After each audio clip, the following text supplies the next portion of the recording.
El lóbulo temporal y voy a comenzar con la estructura neurofisiológica y la neuroanatómica. Para comenzar debemos de saber qué es la neurofisiología, y la neurofisiología es la rama de la fisiología que estudia el sistema nervioso. ¿Y qué es la neuroanatomía?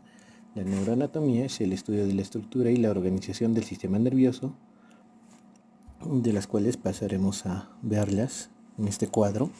En este sentido, la corteza cerebral humana ha sido tradicionalmente dividida en 5 secciones, llamadas lóbulos del cerebro. Uno de ellos es el lóbulo temporal, región cerebral fundamental para habilidades tan fundamentales como el habla o la percepción auditiva, además de estar muy vinculado a la afectividad, la memoria y el reconocimiento. Aquí podemos apreciar los 4 lóbulos, que es el lóbulo frontal, el lóbulo parietal, el lóbulo occipital y el lóbulo temporal, de las cuales está dividida por la cisura de Rolando. Y en la parte inferior podemos apreciar el cerebelo. Ahora, la corteza auditiva. En el lóbulo temporal se encuentra la corteza auditiva primaria, secundaria y asociativa.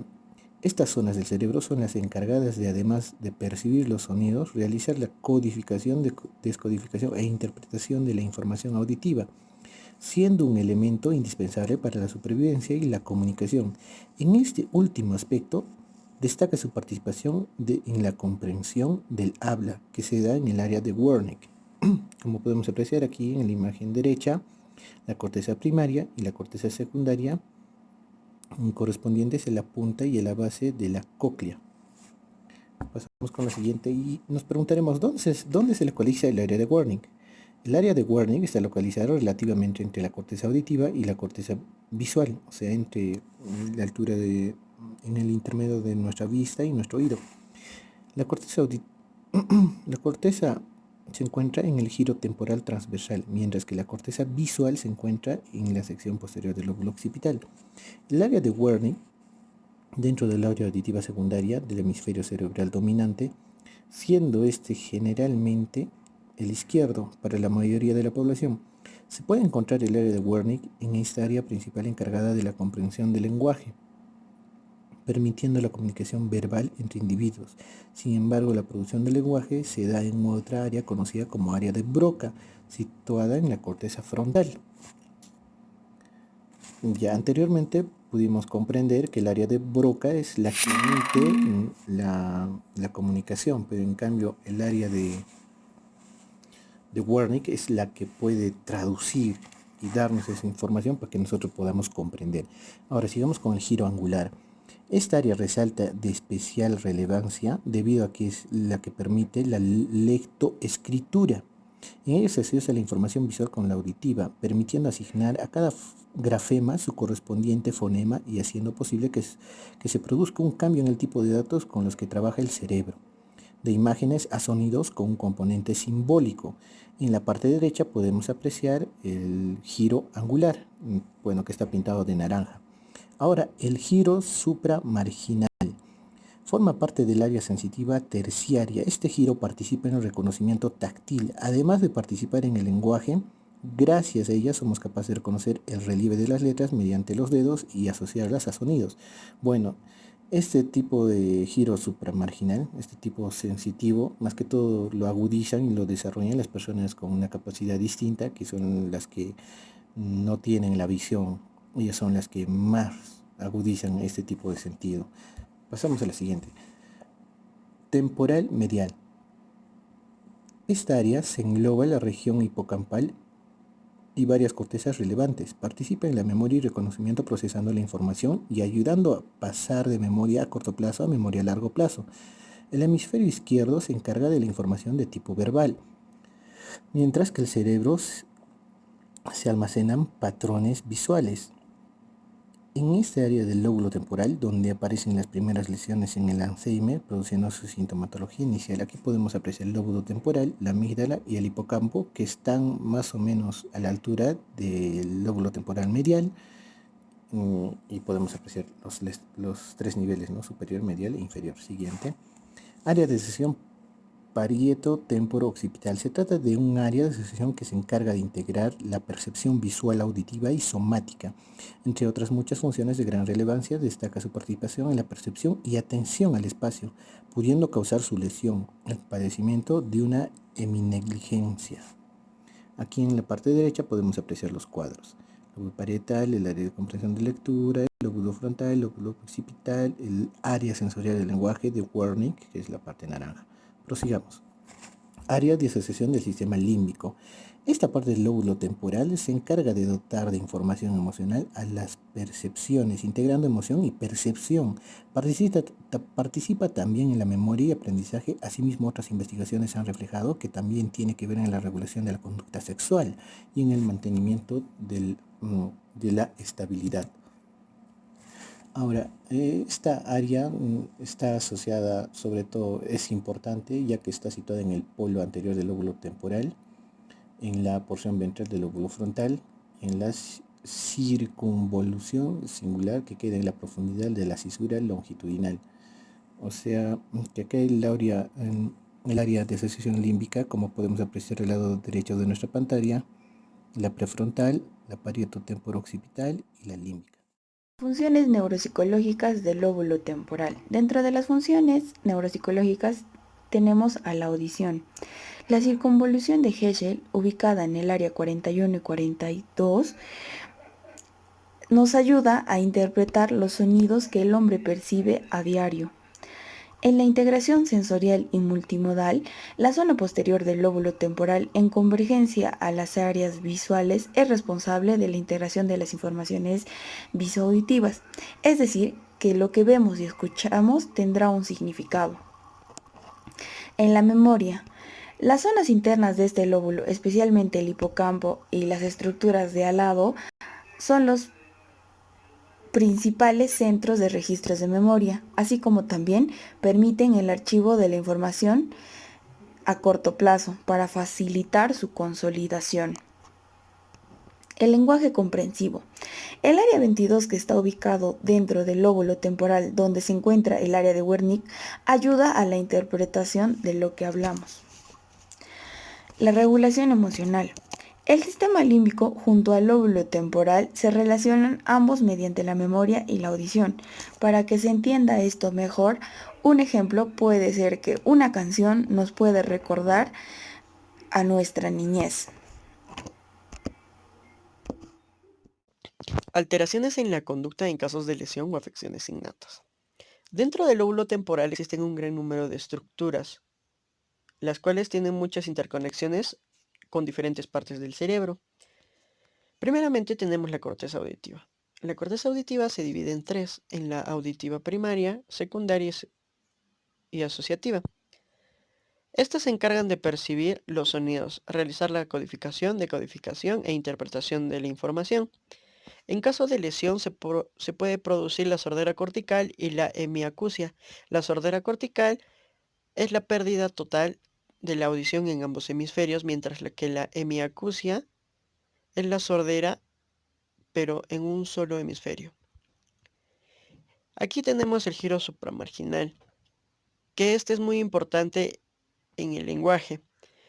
Gracias a su afección o lesión se produce la alexia, que supone la existencia de severas dificultades a la hora de poder entender, interpretar o leer un texto.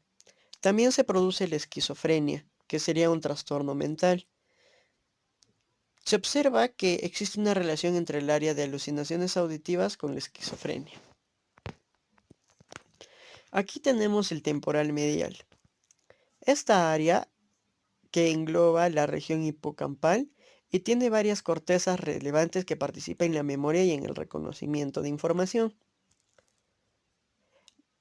En caso de lesión, podrían aparecer la sintomatología inicial del Alzheimer. La amnesia anterógrada es el trastorno que supone la incapacidad de grabar en la memoria. ¿Esto qué quiere decir? Que si una persona está en constante aprendizaje y no retiene los conocimientos en una forma muy exagerada, o sea, si no los retiene, podría implicar que está empezando una amnesia anterógrada.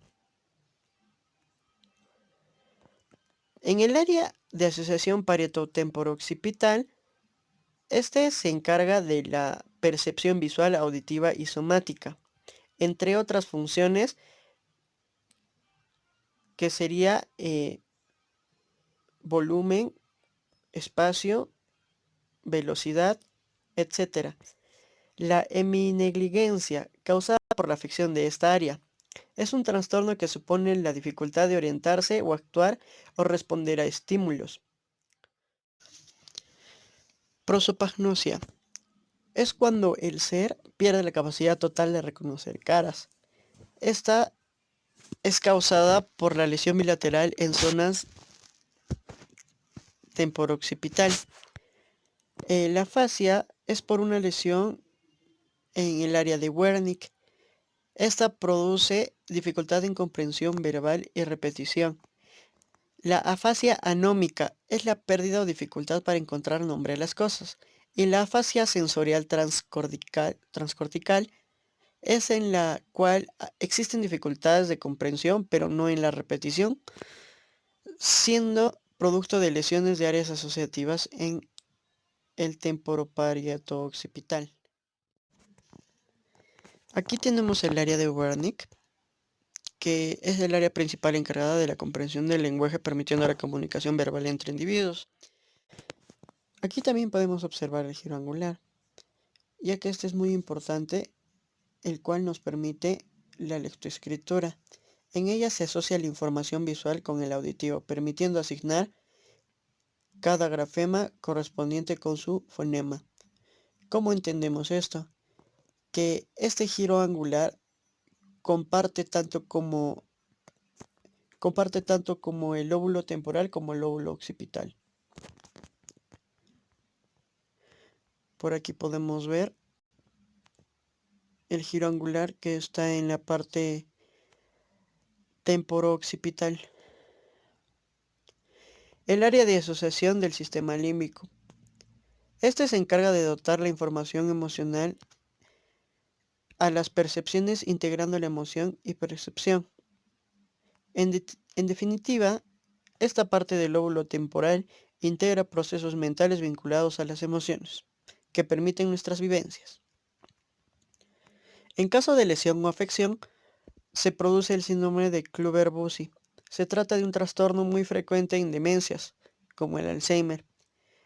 Esta afectación se caracteriza por la presencia de mansedumbre, pasividad, hiperactividad, dificultades de atención sostenida y desaparición del miedo e hipersexualidad. Se da ante las lesiones del temporal medial a nivel bilateral. Conclusiones. En conclusión podemos decir que el lóbulo temporal es una de las más importantes estructuras de la corteza cerebral y por consiguiente una de las más estudiadas en el campo de la neurociencia o otras. No podemos comprender el funcionamiento del sistema nervioso central sin saber, aunque sea un poco, acerca de los lóbulos temporales.